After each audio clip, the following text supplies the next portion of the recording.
Hi everyone, welcome back to another video from Gameplay Classic. In this tutorial, I'm gonna guide you through how to remove friends in Mobile Legends Bang Bang.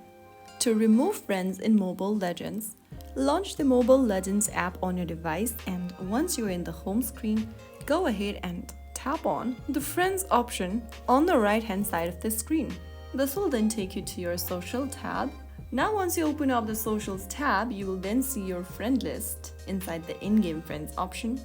Go ahead and select a friend that you want to remove from the list and then tap on the little trash can icon right next to their name.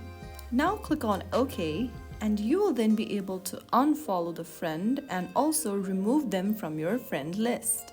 So that's how you easily delete or remove a friend on Mobile Legends. If you found the video helpful, don't forget to like, share and subscribe to the channel for more Mobile Legends tips and tricks.